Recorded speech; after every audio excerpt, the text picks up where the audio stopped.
Selamat datang di channel kami. Dalam video kali ini, kami akan membawa Anda ke dalam sebuah kisah inspiratif tentang perjalanan seorang wanita yang bangkit dari keterpurukan. Ini adalah cerita tentang keberanian, keteguhan hati, dan perjuangan untuk menemukan kembali arti kehidupan setelah menghadapi pengkhianatan. Kisah ini berjudul, Luka yang Membawa Kekuatan. Sebuah perjalanan emosional seorang istri sah yang menghadapi kenyataan pahit ketika suaminya mencoba menikah lagi secara diam-diam. Namun, alih-alih terpuruk, ia justru menemukan kekuatan baru untuk membangun hidupnya sendiri dan menjadi sosok yang lebih tangguh. Cerita ini tidak hanya berbicara tentang rasa sakit, tetapi juga tentang harapan, mimpi, dan keberanian untuk memulai kembali. Jadi, siapkan diri Anda untuk terinspirasi dan menyaksikan bagaimana seorang wanita mampu bangkit dari luka menjadi sosok yang lebih kuat. Jangan lupa untuk like, komen, dan subscribe untuk mendukung channel ini. Mari kita mulai cerita ini. Dan semoga kisahnya dapat memberikan kekuatan kepada siapapun yang sedang menghadapi tantangan dalam hidup. Selamat menonton. Aisyah duduk di ruang tamu rumahnya yang luas namun terasa begitu dingin. Jam dinding di atas televisi menunjukkan pukul 11 malam, tetapi Damar, suaminya, belum juga pulang. Pikirannya berkelana, mengingat momen-momen awal pernikahan mereka. Damar dulu adalah pria sederhana dengan ambisi besar. Aisyah telah berada di sisinya sejak awal, membantu Damar membangun bisnis hingga sukses seperti sekarang. Namun, keberhasilan itu tampaknya membawa perubahan yang tidak pernah ia duga. Malam itu, Damar kembali dengan langkah tergesa. Ia hanya memberikan senyum tipis sebelum berlalu menuju kamar tanpa banyak bicara. "Maaf, rapatnya panjang," katanya singkat. Aisyah hanya diam, mencoba mengabaikan rasa gelisah yang semakin kuat di hatinya. Damar semakin sering bersikap seperti ini, dingin, sibuk, dan jauh. Padahal, dulu ia selalu memastikan ada waktu untuk mereka berdua, bahkan di tengah kesibukan. Hari berikutnya, Aisyah memutuskan untuk membereskan kamar Damar yang biasanya ia hindari. Ketika ia memeriksa lemari pakaian, matanya tertuju pada sebuah amplop putih yang terselip di saku jas Damar. Dengan tangan gemetar, ia membuka amplop itu dan menemukan undangan pernikahan bertuliskan nama suaminya bersama seorang wanita bernama Anissa. Hatinya serasa berhenti berdetak. Bagaimana ini mungkin? Aisyah menghabiskan malam itu dengan memikirkan langkah selanjutnya. Ia tidak ingin langsung menuduh tanpa bukti lebih lanjut. Esoknya, ia meminta bantuan seorang teman dekat untuk menyelidiki. Temannya mengirimkan foto Damar bersama Anissa sedang memilih gaun pengantin di butik mewah. Air mata Aisyah jatuh tanpa henti, tetapi di balik kesedihan itu, ada kemarahan yang mulai menyala. Beberapa hari kemudian, Damar kembali pulang larut malam. Aisyah mencoba bertanya dengan tenang, "Apakah ada sesuatu yang ingin kamu ceritakan padaku?" Damar hanya menggeleng sambil menghindari tatapannya. Itu adalah saat Aisyah sadar bahwa ia tidak bisa lagi menunggu pengakuan dari suaminya. Ia harus mengambil tindakan. Ketika tanggal yang tertulis di undangan semakin dekat, Aisyah memutuskan untuk menghadapi Damar secara langsung. Ia menyusun rencana untuk hadir di lokasi pernikahan. Meski hatinya hancur, ia tahu ini bukan hanya tentang harga dirinya sebagai seorang istri, tetapi juga tentang meluruskan kebenaran. Hari itu tiba. Dengan mengenakan pakaian sederhana namun anggun, Aisyah tiba di sebuah gedung mewah tempat acara berlangsung. Di depan pintu aula, ia melihat tamu-tamu yang tersenyum dan bercakap-cakap, sama sekali tidak menyadari bahwa ini adalah pernikahan yang penuh kebohongan. Aisyah menarik napas panjang sebelum melangkah masuk. Di dalam ruangan, ia melihat Damar duduk bersimpuh di depan penghulu bersama seorang wanita muda bergaun putih. Mata Aisyah langsung tertuju pada suaminya. Ia berjalan mendekat dengan langkah mantap, membuat semua mata tamu tertuju padanya. Suara berbisik mulai terdengar, tetapi Aisyah tidak peduli. "Damar!"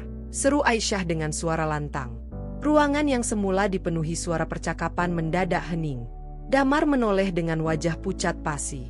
Anissa, yang duduk di sebelahnya, tampak bingung. Aisyah berdiri di depan mereka, menatap langsung ke arah suaminya. "Apa yang sedang kamu lakukan di sini?" Aisyah kemudian mengangkat undangan yang ditemukannya beberapa hari sebelumnya. "Jelaskan ini, Damar," lanjutnya. Suaranya tegas namun penuh emosi. "Bagaimana mungkin kamu bisa menikah lagi tanpa sepengetahuanku? Aku istri sahmu, dan aku tidak akan membiarkan ini terjadi begitu saja." Suasana di ruangan itu berubah tegang, membuka babak baru dalam perjalanan hidup Aisyah. Ruangan itu terdiam. Damar memandang Aisyah dengan wajah terkejut, seolah tak percaya bahwa ia berdiri di sana. Anissa, yang tampak bingung dan cemas, menoleh ke penghulu, lalu kepada Damar. Para tamu mulai berbisik-bisik, mempertanyakan siapa wanita yang dengan lantang menghentikan prosesi akad nikah. Aisyah berdiri tegak di tengah ruangan, meski hatinya bergejolak. Ini adalah pertarungan yang tidak pernah ia bayangkan akan terjadi. Aisyah, apa yang kamu lakukan di sini? Damar akhirnya bersuara, mencoba terdengar tenang meski wajahnya jelas menunjukkan kebingungan dan rasa bersalah. Aku yang seharusnya bertanya. Damar, jawab Aisyah dengan nada dingin. Kenapa kamu ada di sini? Dan kenapa kamu duduk di depan penghulu bersama wanita lain? Anissa, yang merasa menjadi pusat perhatian, akhirnya angkat bicara. Maaf, Ibu. Saya tidak tahu siapa Anda, tapi saya tidak suka dituduh tanpa alasan. Suaranya terdengar bergetar, tetapi ia tetap mencoba mempertahankan sikap tenang. Aisyah menatap Anissa dengan tatapan tajam. Saya adalah istri sah Damar, Anissa. Dan saya punya hak untuk berada di sini. Ucapan Aisyah membuat ruangan semakin gaduh. Tamu-tamu saling bertukar pandang, beberapa mengeluarkan ponsel untuk merekam kejadian itu. Anissa menoleh ke Damar, mencari penjelasan. Damar, apa maksudnya ini? Kamu bilang kamu belum menikah, tanyanya dengan nada tinggi. Damar hanya tertunduk, tidak mampu menjawab. Penghulu, yang sejak tadi terdiam, akhirnya angkat bicara. Tuan Damar, apa benar Anda sudah memiliki istri sah? Jika ini benar, maka prosesi ini tidak bisa dilanjutkan tanpa persetujuan istri Anda. Suaranya tegas, mencoba mengembalikan kendali atas situasi yang semakin kacau. Aisyah melangkah mendekati Damar, mengeluarkan salinan buku nikah mereka dari tas kecilnya. Ini buktinya, kata Aisyah sambil menyerahkan dokumen itu kepada penghulu. Damar adalah suami saya, dan pernikahan ini tidak sah tanpa persetujuan saya. Penghulu memeriksa dokumen tersebut dengan seksama, lalu mengangguk. Apa yang sebenarnya kamu pikirkan, Damar? Tanya Aisyah dengan nada lirih tapi penuh luka. Aku telah berdiri di sisimu selama ini. Apa aku tidak cukup? Damar mengangkat wajahnya, matanya penuh rasa bersalah. Aku tidak pernah berniat menyakitimu, Aisyah. Tapi, aku merasa terjebak dalam rutinitas kita. Aku hanya ingin mencari sesuatu yang baru. Kata-kata itu membuat hati Aisyah semakin hancur. Ia menarik napas panjang, mencoba menahan emosinya. Kamu tidak mencari sesuatu yang baru, Damar. Kamu menghancurkan sesuatu yang sudah ada, jawabnya tegas. Anissa, yang kini mulai memahami situasi sebenarnya, berdiri dari tempatnya. Damar, aku tidak tahu bahwa kamu sudah menikah, katanya dengan nada marah. Aku tidak mau menjadi bagian dari ini. Pernikahan ini batal. Anissa meninggalkan ruangan dengan wajah penuh kekecewaan, diikuti oleh keluarganya yang merasa dipermalukan. Damar hanya bisa terduduk di tempatnya, menunduk tanpa mampu berkata apa-apa. Aisyah menatap Damar untuk terakhir kalinya sebelum berbalik pergi. Aku datang ke sini bukan untuk mengemis cintamu, tapi untuk menegaskan bahwa aku tidak akan dipermainkan, katanya sebelum meninggalkan aula. Langkahnya mantap, meski hatinya hancur. Di luar gedung, ia menyadari bahwa ini bukan akhir, melainkan awal dari kehidupan baru yang harus ia jalani tanpa Damar. Setelah kejadian di aula pernikahan, Aisyah pulang ke rumah yang pernah ia anggap sebagai tempat penuh kehangatan. Namun, kini rumah itu hanya membawa kenangan pahit.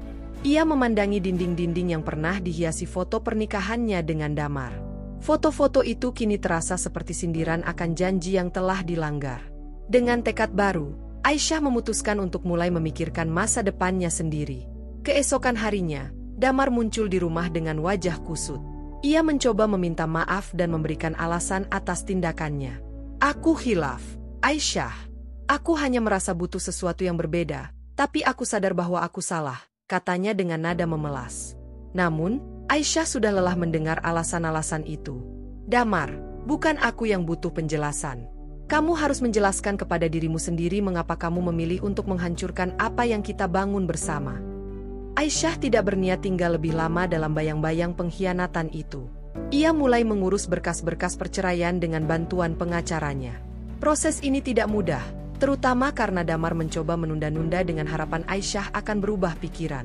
Namun, Aisyah tetap pada keputusannya. Ia tahu bahwa mempertahankan hubungan yang telah kehilangan kepercayaan hanya akan melukai dirinya lebih dalam. Di tengah proses perceraian, Aisyah menemukan kekuatan baru dalam dirinya. Ia mulai fokus pada sesuatu yang selama ini ia tinggalkan, mimpinya. Sebelum menikah, Aisyah pernah bercita-cita membuka usaha kecil di bidang fashion. Dengan sisa tabungannya, ia mulai merancang koleksi pakaian sederhana yang mencerminkan elegansi dan keberanian. Dalam waktu singkat, usaha kecil itu mulai menarik perhatian. Teman-temannya menjadi pelanggan pertama, dan kabar tentang koleksi pakaian Aisyah menyebar dari mulut ke mulut. Ia merasa hidupnya memiliki tujuan baru, jauh dari bayang-bayang Damar. Setiap pakaian yang ia rancang menjadi simbol perjalanan emosionalnya, dari patah hati hingga keberanian untuk bangkit. Sementara itu, Damar terus mencoba memperbaiki hubungan mereka. Ia mengirim pesan, bunga, bahkan mencoba bertemu dengan Aisyah di tempat kerjanya. Namun, setiap kali Aisyah melihat Damar, ia hanya merasa luka itu kembali terbuka. Damar, kita tidak bisa kembali seperti dulu. Kamu sudah membuat pilihan, dan aku juga sudah membuat pilihanku, katanya tegas saat mereka bertemu untuk membahas pembagian aset. Di luar dugaan, Anissa juga menghubungi Aisyah melalui seorang teman. Ia meminta maaf atas perannya, meski tidak tahu bahwa Damar telah beristri. Aisyah menerima permintaan maaf itu dengan lapang dada, menyadari bahwa Anissa juga menjadi korban kebohongan Damar. Kita adalah wanita yang sama-sama terluka. Tapi aku percaya, kita bisa bangkit, kata Aisyah kepada Anissa dalam pertemuan singkat mereka. Semakin lama, Aisyah mulai merasa beban di hatinya berkurang. Ia tidak lagi menyimpan dendam pada Damar, hanya rasa kasihan karena pria itu telah menghancurkan sesuatu yang berharga. Fokusnya kini adalah dirinya sendiri dan masa depan yang ingin ia bangun. Ia memutuskan untuk pindah dari rumah lamanya, mencari tempat baru yang bisa ia sebut rumah. Ketika perceraian mereka resmi diputuskan, Aisyah merasa lega. Ia tidak melihat momen itu sebagai akhir, melainkan awal dari sesuatu yang baru. Dalam perjalanan pulang dari pengadilan, ia merenung tentang semua yang telah terjadi. Ia kehilangan seorang suami, tetapi menemukan kembali dirinya sendiri. Di bulan-bulan berikutnya, usaha Aisyah berkembang pesat. Ia mulai dikenal sebagai desainer dengan konsep yang unik dan inspiratif. Kehidupannya penuh dengan tantangan, tetapi juga kebahagiaan yang ia ciptakan sendiri. Dalam hati, ia tahu bahwa luka itu akan selalu menjadi bagian dari dirinya, tetapi luka itu pula yang membuka jalan untuk menemukan siapa dirinya sebenarnya. Pindah ke rumah baru adalah langkah besar bagi Aisyah. Rumah kecil dengan desain minimalis itu menjadi simbol awal yang segar. Ia menyusun furnitur sederhana sambil tersenyum tipis, merasa bahwa untuk pertama kalinya dalam waktu yang lama, ia kembali memiliki kendali atas hidupnya. Tidak ada lagi bayang-bayang Damar, tidak ada lagi kenangan pahit yang menghantui setiap sudut ruangan. Di rumah ini, ia bisa membangun kebahagiaan versinya sendiri. Hari-harinya kini diisi dengan kesibukan merancang pakaian, menghadiri pertemuan bisnis kecil, dan belajar seluk-beluk pemasaran digital. Meski sering merasa lelah, Aisyah merasakan kebahagiaan yang tulus dalam pekerjaannya. Ia sadar bahwa dunia baru ini memberinya banyak pelajaran, tentang ketangguhan, tentang keberanian untuk memulai lagi, dan tentang menemukan kebahagiaan di tengah luka.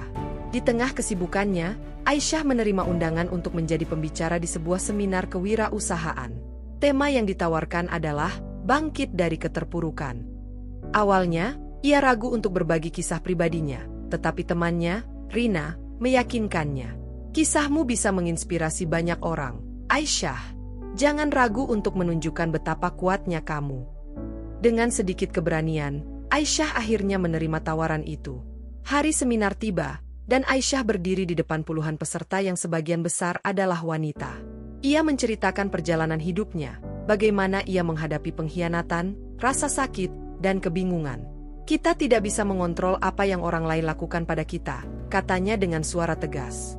Tapi kita bisa mengontrol bagaimana kita merespons. Jangan pernah biarkan luka menghentikan langkah kita untuk maju. Seminar itu menjadi momen penting dalam hidup Aisyah. Banyak peserta yang mendatanginya setelah acara, berterima kasih karena telah berbagi cerita yang menginspirasi. Beberapa bahkan meminta nasihat tentang bagaimana memulai usaha kecil.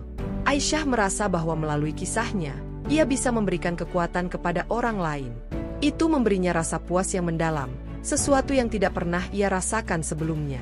Namun, kehidupan tidak sepenuhnya berjalan mulus. Suatu hari, Aisyah menerima kabar bahwa bisnis Damar sedang dalam masalah. Salah satu mitra bisnisnya menarik investasi setelah mengetahui skandal pernikahan yang gagal. Aisyah mendengar cerita ini dari teman lama mereka, tetapi ia tidak merasa bahagia mendengar kesulitan Damar. Sebaliknya, ia merasa iba. Mungkin ini pelajaran untuknya, pikir Aisyah dalam hati. Meski begitu, Damar mencoba menghubungi Aisyah lagi, kali ini meminta maaf dengan nada yang lebih tulus. Aku tahu aku sudah membuat banyak kesalahan, dan aku kehilangan segalanya, termasuk kamu, katanya dalam pesan suaranya. Aisyah mendengar pesan itu dengan hati yang tenang. Ia tidak merasa marah, tetapi ia juga tidak merasa perlu memberikan jawaban. Baginya, bab tentang Damar sudah selesai. Di sisi lain, bisnis Aisyah semakin berkembang. Ia mulai memperluas jangkauan usahanya keluar kota, menjalin kerjasama dengan butik-butik besar. Bahkan, ia diundang untuk memamerkan koleksinya di sebuah pameran fashion lokal.